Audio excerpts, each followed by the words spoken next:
So I'm John Novembre. I'm at the University of Chicago. I'm a population geneticist who works a lot in studying human genetic variation. And so today I'm going to talk about the topic of population structure and human genetic data. It's going to be a tutorial with some new teaching materials that I haven't used before. So it's a basic introduction, and I'm also going to present several challenges.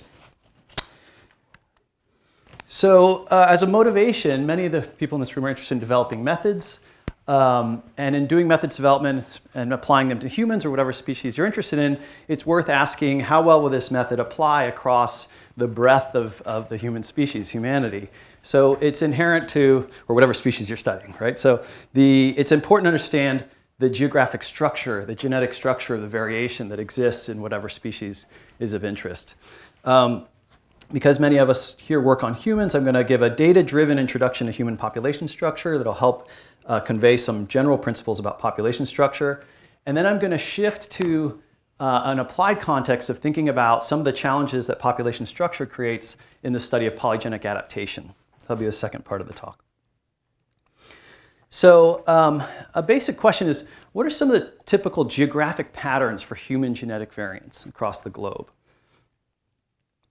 There are many tools that are used for visualizing population structure, and they're shown here on the bottom. Like you may have seen these types of plots before that come out of the software Structure or the admixture, which was developed here at UCLA. Ken Lang and I was part of that team. And these bar plots represent mixture coefficients of an individual's proportions of ancestry that belong to a set of source populations. There are visualizations of structure that use tree-like representations, possibly with edges on top of the trees to represent recent migrations. So these are like branching populations moving forward in time. It's one way to interpret these. PCA plots that often work well at representing more continuous gradients of geographic ancestry. These Eames-type models, which are migration surfaces where lower values represent that there's more genetic distance accruing per unit of geographic distance. And I've talked about these in past editions of CGSI. So if you're interested in learning more about some of these, you can look at some of the archived videos. But in all of these, which you may have seen before, they don't answer a very basic question. It was like, what are the absolute levels of differentiation? What is a typical allele frequency pattern? So even though you may have seen these, you may not be able to articulate well, like what does a typical variant look like? Is it typical for a variant to have a frequency of 80% in one part of the world and be absent somewhere else? Is it typical for a variant to be very rare and widely dispersed across the globe, right? So these are very basic features of human genetic variation, and yet these visualizations don't capture that. They help us see kind of relative patterns of similarity between individuals, but not absolute levels of differentiation. One tool that population geneticists use to look at absolute levels of differentiation is a statistic called FST, and developed by Sewell Wright. It's the total heterozygosity in your overall sample subtracted by the mean of the heterozygosity in subsamples divided by the total. And populations use these numbers, like say FST on average is globally is 10%. Or in European, like a subset of the world like Europe, it might be 0.3%. And that gives us some sense of like an absolute level of variation, but very few people understand exactly what that means or how to interpret it. One of the easiest ways to interpret it is that it's helping predict the proportional reduction in heterozygosity compared to what you'd expect under Hardy-Weinberg. So if you had completely randomly mating populations, you'd expect the proportion of heterozygotes here shown in green, which is on the y-axis. We're showing genotype proportions, proportion of heterozygotes in green. The expected value here in green in the line is for a randomly mating population. So this would be the 2PQ that you've been exposed to in your intro bio classes. 2PQ plotted as genotype proportion as a function of frequency of the allele is this parabolic shape here. And in human data, like taken from across the globe, which I'm showing here, the genotype proportions fall about 10% below where they should be. That's what this number means, okay? So it's some measure of differentiation, but you still don't really know like what allele frequencies look like across the globe. So Okay, so we wanted to do something a little more accessible and ask a question like, yeah, can we make better tools to show how allele frequencies vary across space? So that's something we've been working on in my lab for a little while. And before I show some of the things that we've been developing, I wanted to first zoom out and help put human variation in perspective. So this is a figure from a paper that was published way back when I was in graduate school. And it was results from sequencing of 10 kb on the X chromosome from 72 human samples, and then a collection of bonobos, chimpanzees, gorillas, and orangutans. And the branch length is proportional to the number of differences between sequences. And so we see the larger species relationships of how we relate to our primate cousins. But a very interesting thing that I want you to notice is that's somewhat surprising is the amount of sequence divergence you see, say, between two gorillas or between orangutans, between chimpanzees, bonobos, and relatively small levels of divergence that you see within humans. It's kind of like the primate paradox that when we look around, even this room, we see so much phenotypic diversity amongst us. And so you might think we must be much more genetically variable than our primate cousins. And in a sense we are, but in a sense we're not. It's particularly striking because if you look at, you go to the zoo, you look at chimpanzees, you go to every zoo, you look at chimpanzees, they all look about the same, right? So there's some discord between the phenotypic diversity that we see in our skin pigmentation, our hair color, eye color, versus what's underneath in the genomics. And so this was, you could perhaps argue that this was unique to that section of the X chromosome, but there's been whole genome sequencing of primates now, and this is a result from the Great Ape Genome Project paper that shows levels of heterozygosity. So how often do we see a difference per base pair when we look at a diploid content of DNA, two DNA sequences from that species lined up. And here are values for different chimpanzees, bonobos, orangutans, gorillas, and humans being around here at the low end of that scale. So on some kind of metric, if you say humans have low diversity, what does that really mean? When you say low, it means we're about the same as primates, our primate cousins. We don't match what you would expect for a species of 7 billion. So we're out of equilibrium in that way. We reflect the fact that we were so recently a small population. Okay, so what tools can we build to help? We still don't know, though, what is, like typical allele frequencies. So how can we help with this? So we put together a simple browser that we call the Geography of Genetic Variance browser, and it pulls off of several data sets, including the 1,000 Genomes data set, and allows you to punch in an RSID for a particular SNP of interest and just get a quick map. You can download the map and save it as a PDF, use it in a paper. Let's see, a crucial thing is that this right here, which is the frequency scale. So occasionally we take the frequency and we scale it not out of 1, but out of a smaller value, because variance can be very rare in humans. So here's an example where we have rescaled it to be this little pie chart to be out of 0.01. And so as we look across this global distribution, we see everybody has all these populations have the major allele, the C allele, except for right here where there's about 0.5%, so that's 0.5% frequency for that variant at that location, okay? And so the colors will change to represent different levels of frequency scale, and this number is changing at the same time. If you're colorblind, you can keep your eye there when you look at this. Crucially, we put in this random button, and this random button allows you to just get a random variant in the genome, okay, in the 1,000 Genomes data set, whatever data set you're looking at. And I encourage that kind of practice because we work with such high dimensional data, such large sample sizes, that too often we only study aggregate statistics.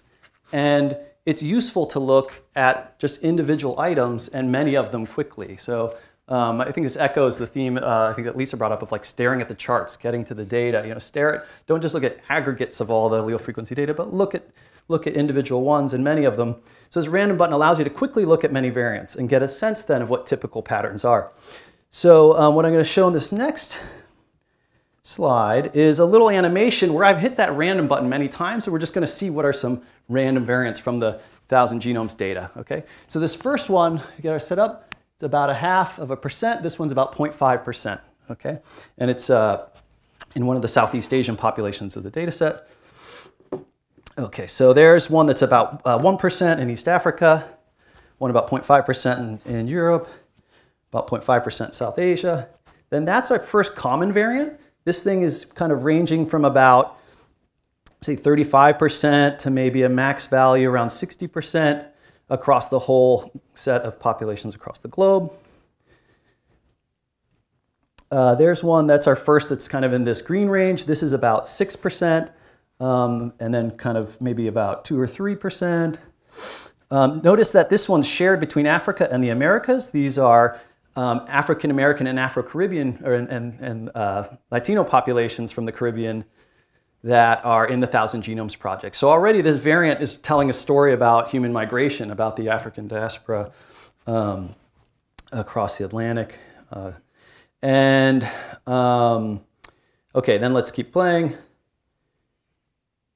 We get another variant that's kind of similar, that low, small percent frequency range, 0.5% frequency Japan and the mainland, about 0.6, about 1%, about 0.5%, about 0.5% South Asia. Okay, another one that's like that one where it's Africa and outside, 0.5% Southeast Asia, 0.5% Southeast Asia.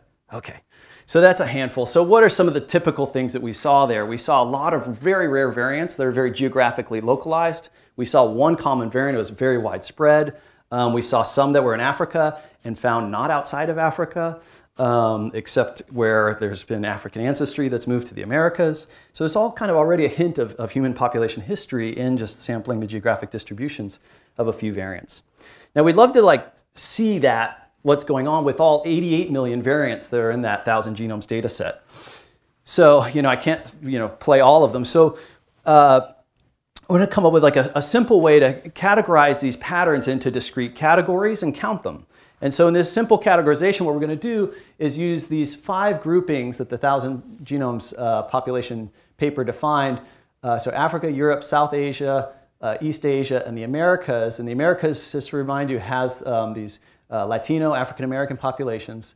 And then 3 codes, undetected, rare, or common, based on the minor allele frequency of the variant.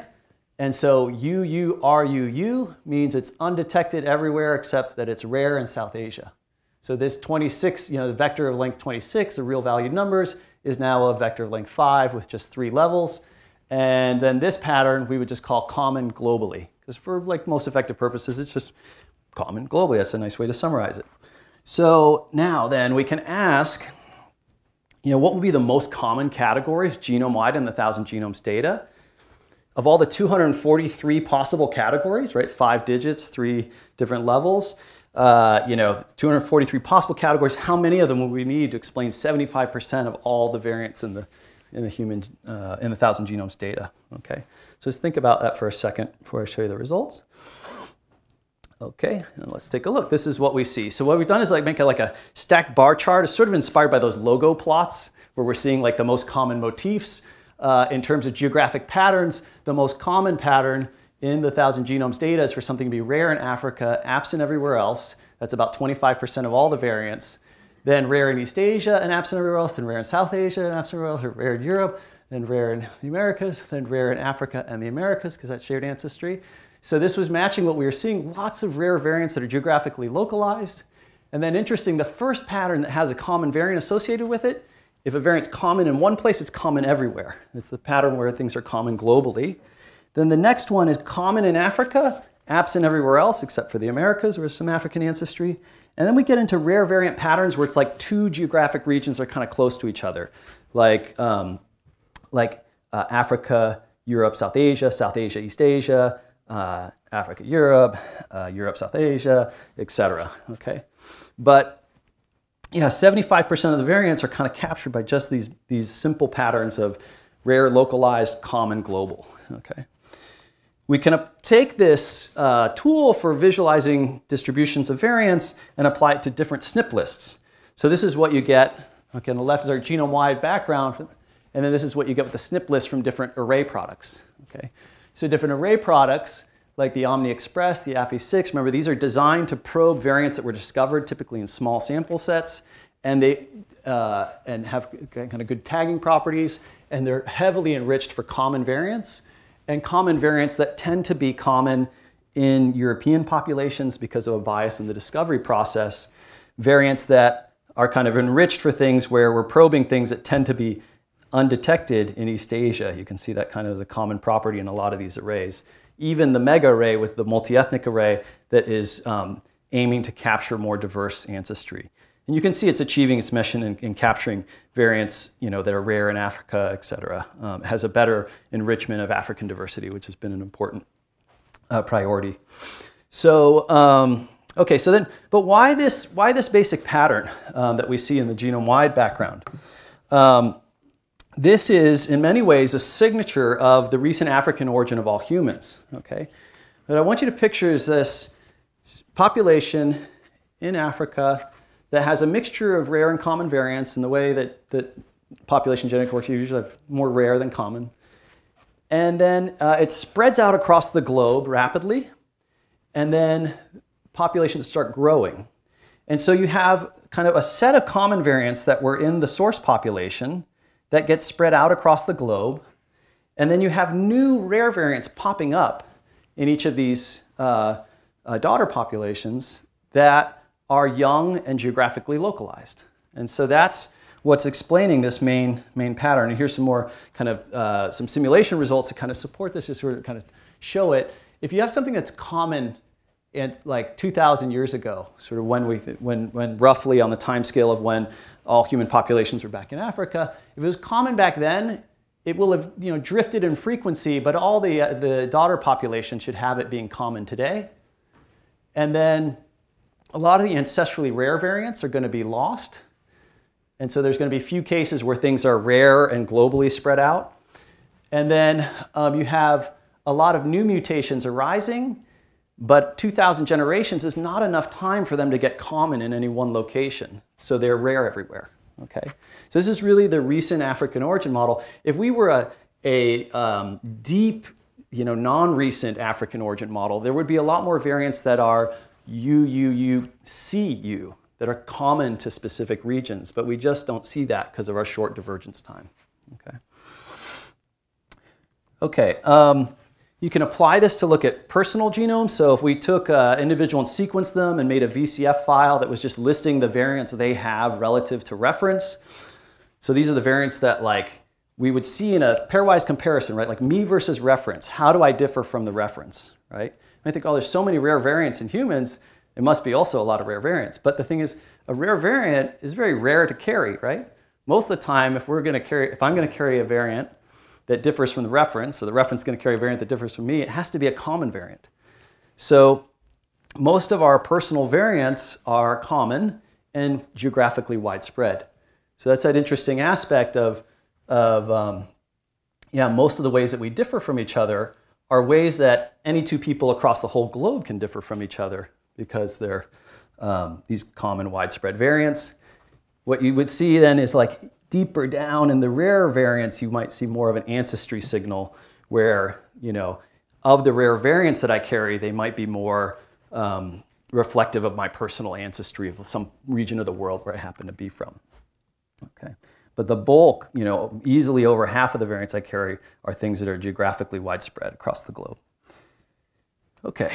You can play this game and ask about outlier patterns. So this rare in South Asia pattern that I showed at the beginning, that's found in 10 million variants, a large fraction of the 1,000 genomes data. This one, 4 million. This particular pattern were common in Africa, rare in Europe, high in East Asia. 3 variants have that. Common in South Asia, common in the Americas. 1 variant has that. Okay, so there are these interesting outlier patterns. In my classroom teaching, I use this example, which is I have students scan along chromosome 15, calculating FST in sliding windows. And what they see is this big spike right here. And I asked them to look in the UCSC genome browser, find what gene is nearby, do a little literature search, see what you find. And what they find is SLC24, I think that's the end of the story. They find SLC24A5, which is a variant that's known to be involved in skin pigmentation. Okay. And this is kind of completing a loop on that story of why do we look so different from each other when like genome, when we look at the background, the average, we're also similar, is that the loci that encode things like skin pigmentation, hair color, eye color are extreme. They're like outliers. They've been sped up, right? Things that if a new mutation arises in one part of the globe after we've all split, kind of spread out across the globe, then it's going to be, like I said, kind of not have enough time to get any higher than being a rare variant. But if natural selection has been acting to increase its frequency, then you can get something that's common in one part of the world and not in others. So it's those rare cases where selection has been acting strongly that you see something stick out from a general background that is much more similar. And so that's helps explain that, how kind of genome-wide our diversities at levels like other primates, but then at a few loci we're much more extreme. And sadly, like those are the loci that we happen to see and then have built all sorts of, injustice on top of, right? So the binning is a kind of extreme there of kind of these 5 groups. This is a kind of more raw view without binning the frequencies or the populations in the 1,000 genomes. So this is variance sorted by global frequency, colored to represent more common variants here, more rare variants in the lighter blues, or absence is kind of this blue, this light green is like a presence. And you can see the common variants tend to be widely shared. The rare variants tend to be more geographically localized. And then these are the African ancestry populations of the 1,000 genomes. You see have more diversity, many variants that are found there that are not found outside. Okay. This little presentation is based on the 1,000 genomes data, which was a low coverage study design. And so that U category might be overestimated because rare variants will be missing because of the low coverage. The imputation that was used to deal with that low coverage may have introduced some spurious sharing between regions. And they've just released a new version of the 1,000 genomes data with high coverage sequencing, and so we're updating these figures for that. We've played with kind of fancier statistical methods than just kind of binning on a 5% frequency threshold, and it's fun to do, but it doesn't really change the pictures very much, and and the explanation is more complicated, so we've just kept it simple. John, yeah. Quick question. Is there any influence of the different experimental sample sizes for different populations in what you showed, or is that washed out because you've got so many variants? Yeah, so that's a little bit addressed by this this kind of extra layer in modeling. What we did is we did a version where it was like your population frequency comes from a distribution that is less than 5% or greater than 5%, and then we account for the binomial sampling that takes place, and then do an EM on trying to infer the underlying vector of category frequencies. And you do all that extra work and it looks about the same. So yeah, I think in this particular data set, it doesn't matter very much. Okay, so that's this kind of data-driven introduction of population structure using these kind of that visualization trick. Now I want to talk about some of the implications of population structure in humans and in some more applied settings. And so there's been an immense amount of research and progress and opportunities made possible by the development of polygenic scores.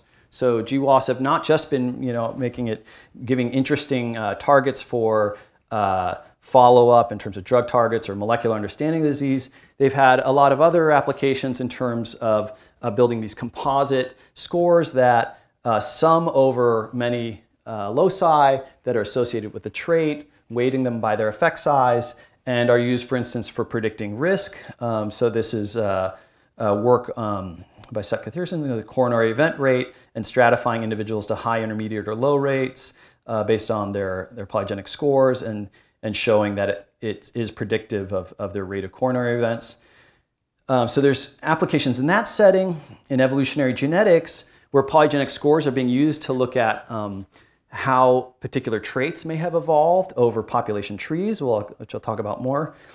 And then in this area of what some people call sociogenomics, so social scientists are very excited about these polygenic scores with the idea that they can control for the genetic contribution to a trait as they study some other outcome. So there's a group of social scientists interested in say, like, I want to understand the impact of this school lunch policy, but I'd like to factor out the genetic contributions of to educational success as I study the impact of that policy. Okay?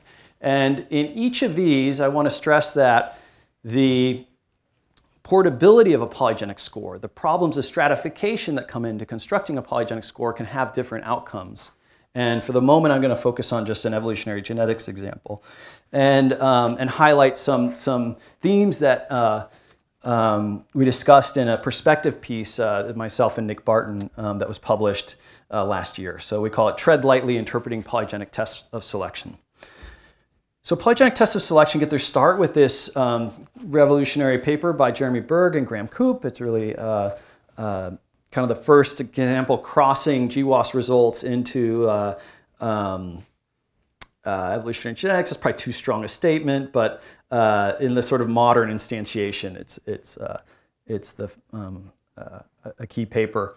And what they do is compute polygenic scores at a population level. So you have allele frequency data, like the kind that are used to make those maps, and you have effect sizes and from GWAS, and you can combine the two together to make a polygenic score for the population. So it's of this form where we have a sum over loci, the allele frequency for the nth locus in the nth population, the effect size for the nth locus, multiply by 2 to get it more like it's a basic scale factor, and then deal with diploid data, and then the ZM becomes this nth, the value for the nth population. Okay, and then the question is, these polygenic scores per population, do they vary more or less than you would expect just from the genetic drift that has occurred amongst populations? Those time scales of separation and gene flow that are kind of allowing allele frequencies to differ from each other.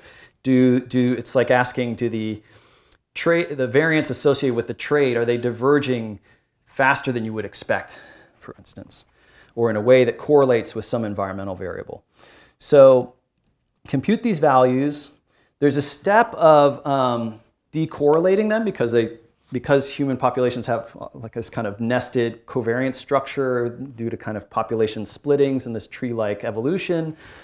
There's a step to transform them into a set of independent values, and then that set of independent values can be used in different ways. And one of them is to compute a variance statistic on them, this QX statistic, and then this QX test then is to ask, is the variance of the polygenic scores greater than I would see under a null model? And so these are the results that they saw in the original paper, where here's the observed value for height versus a null distribution, the observed value for skin pigmentation, BMI, type 2 diabetes, Crohn's disease, ulcerative colitis. And so, yeah, kind of in line with the comments I was making earlier, skin pigmentation, those loci seem to have diverged across populations more than we would think would happen just to the genetic drift. And height as well, okay? And so these polygenic tests for selection, there's a lot of excitement about them. It's a really interesting shift in the molecular population genetics field from looking at the evolution of genomic regions, asking like, is this location of the genome under selection or experienced recent positive selection? And instead focusing on a trait, right? And a trait's a kind of more closer to the organismal biology, more interesting in a lot of ways. So, that conceptual shift is kind of a landmark. Every GWAS now becomes an opportunity for a test of adaptive evolution. So that's remarkable. That you're detecting evolution, let me be a very subtle form. So a lot of the traditional tests for selection focus on just like one region and ask, was there a strong allele frequency change in that region? But with these polygenic tests, you could have a very subtle shift of allele frequencies in one location that would be undetectable otherwise. But because you have hundreds of loci and you're going to compile the signal across those hundreds of loci, you may actually be able to detect something more meaningful. So that's another reason why it's been exciting. And then these early results with the signatures on height, skin pigmentation like I just showed, and the signature on height shows up in both GWAS and family-based effect sizes, they added credibility that this is detecting something real. These tests have been elaborated. There are several. This one from Fernando RASMA and team sets up a population phylogeny or graph that allows for mixture events and asks, can we see that the polygenic scores have particularly shifted on any one branch. So here they're detecting, they compute this alpha statistic per branch, and this is like test results from simulations. They can detect that on this branch, the polygenic scores evolved particularly strongly. Okay, so in that RASMA et al. Paper, they apply this method, which is a very nicely well-developed method, to a number of existing GWAS studies and get several results. And one of them was for educational attainment, and suggesting educational attainment is shifted in some populations versus another. And that's a kind of the kind of result that could get picked up by the media or other outlets and kind of interpreted in very literal, strong ways. And we wanted to make sure that people understood all the caveats involved here. And so I want to stress some of these caveats. So one of them is the concern about population stratification. So this is sometimes called the Chopsticks Problem, the idea that like if we were to map the use of chopsticks as a phenotype, we would mainly pick up variants that have like increased in frequency in East Asia just by drift, not necessarily things that actually encode for a genetic propensity to eating with a chopstick, right? So the key being that if your phenotype is determined by some set of factors plus an environmental variable, and you instead fit this model, a set of fixed effects plus a genotype effect, that if you're not modeling the environment, the genotype is going to stand in for the environment, and you'll get an inflated effect size and a sort of false positive at the level of a particular SNP. We've seen this talked about immensely in previous talks. So it's a key concern.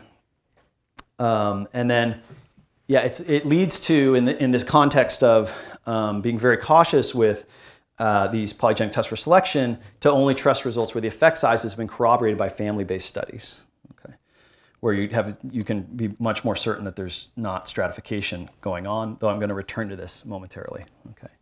Another concern is transferring effect sizes across time and space.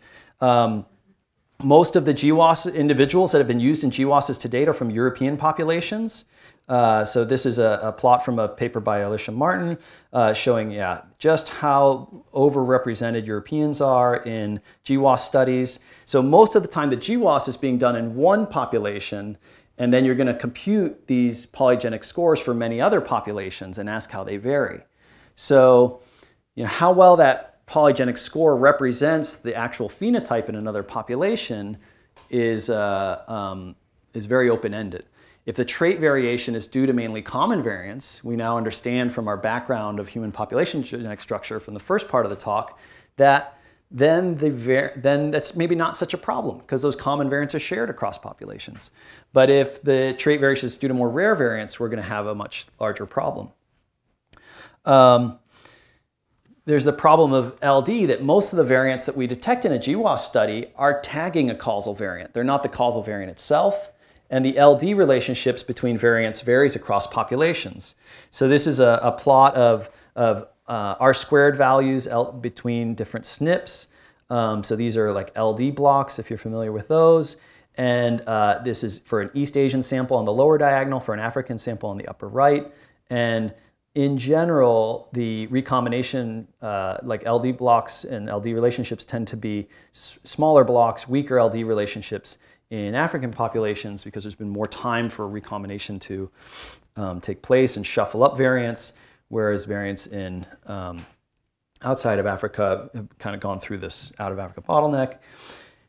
And so, tag SNPs, like the effect sizes, are a function of R² with the causal variant. And so as you project to another population, you're kind of under-predicting or over-predicting depending on LD between the tag and the causal and how it shifts. Okay. Then beyond just those kind of genetic reasons, there's sort of like purely genetic sort of stratification issues. There's issues of genotype by environment interactions. So this is a result of a EQTL study where we have expression of this SMARCA2 gene on the Y and genotype on the X. And in conditions of low nitrous oxide exposition, you see a positive effect of the variant on expression. And in this high condition, you see a decreasing effect. So that's a strong G by E effect. And so those will make it difficult to predict, because if you're predicting a positive effect of the variant to populations that might be existing in this other environment where you're actually predicting a negative effect, you're obviously going to do a poor job. And this is stressed really well. Oh, I missed the citation. This is a paper on bioRxiv from Molly Shaworsky's group. And what they've done is look at when you run a GWAS in the full sample of the biobank and how well you predict in women versus men, how well you predict versus in different age quartiles of younger to older individuals, how well you predict from different socioeconomic status quartiles. And you can see the prediction accuracy shifts greatly across these. So it's not just about different ancestries, it's about different environments within ancestries affecting how well those genotypes are predictive. Okay, likely because of effects like G by E. Okay, so a consequence of all this is like test that the GX statistic, kind of a careful way to interpret it is that they're narrowly testing whether the trait-associated SNPs in the GWAS population that was used to develop them are evolving by drift across a broader set of populations. It's not that the polygenic scores and their relative values tell you something about the relative values of the phenotype in those populations. That would require understanding the G by E, the LD, the full, doing GWAS in all the populations. Okay, so there's those key interpretive issues. And then in just like the raw, like interpreting the output. Even if you had like sort of perfect GWAS on the trait and got rid of those issues, you still have a question of what is the trait that's directly under selection. So traits covary for genetic reasons like pleiotropy and linkage disequilibrium. And so you might see an effect on one trait in terms of the variance shifting in frequency that are actually due to selection that's acting directly on another trait. So for instance, educational attainment, one thing you worry about is, well, like schools haven't even existed that long for it to be, performance in school to be something that could be selected upon. So it's probably something that covaries with that. Or one of the other results in the RASMA et al. Study is self-reported unibrow shows signatures of selection. So is it directly that that's impacting fitness, or that it's related to some other pleiotropic trait? It's very difficult to tell. Okay, so okay, and then to drive home interpretive issues, I guess I've already said this, but the polygenic score evolution can't be extrapolated to phenotypic evolution. A nice example of this that we highlighted in the paper is the soy sheep project, where it's these populations of sheep on the St. Kilda Islands that have been really well studied, and they have these time series, and they understand almost everything about these populations. They've predicted that the genetic component of body weight should be decreasing through time, and should be increasing. So like larger sheep tend to have more offspring. Over time, though, the sheep are getting smaller and smaller. They're getting smaller and smaller at the same time as the genetic component for size is actually increasing. So it's kind of this interesting thing. Like the evolutionary theory works, the genes for larger body size are increasing even as the sheep are decreasing in size. That's happening because of the environment. There's more resource competition. The sheep have been beginning to crowd out the island, and also like shifts in the climate, et cetera. There's more competition for food, and so overall, the sheep aren't growing to be as large. Okay, so one worry is we published this, we were overly cautious in publishing these warnings, and I don't think we were. 2 papers in eLife that have come out since highlight how the early signatures for polygenic adaptation on height were affected by stratification. The key thing that came out is the UK Biobank, which is the largest single population cohort to date, so that it could be studied. You could infer effect sizes in that group without the same concerns of stratification that arise from previous studies. And to show it here briefly, these are from previous data sets. The polygenic height scores versus latitude and longitude. And you can see these strong signals that existed in the original data that now using the new effect sizes become much, much weaker and either not significant at all or just barely marginally significant. So this signal just kind of disappeared. Okay, so does it mean that the height GWASs previously were complete garbage and completely full of stratification? Not at all. So what's interesting here, so this is the biobank effect sizes on the Y, the giant effect sizes on the right. The effect sizes largely correlate with each other, so they're pretty good. But the problem is that the difference between the two, shown here on the Y here, correlates with the difference in allele frequency between Great Britain and Tuscany in the 1,000 genomes data. So the error is proportional to how different the allele frequencies vary across Europe. And so, you know, that impact is that you're inflating the effect sizes at exactly the locations that differ the most. And so then when you ask, are the variants that have large effect sizes varying across populations more than you would expect by chance, of course you're going to see a signal, and that's where you get those false positives.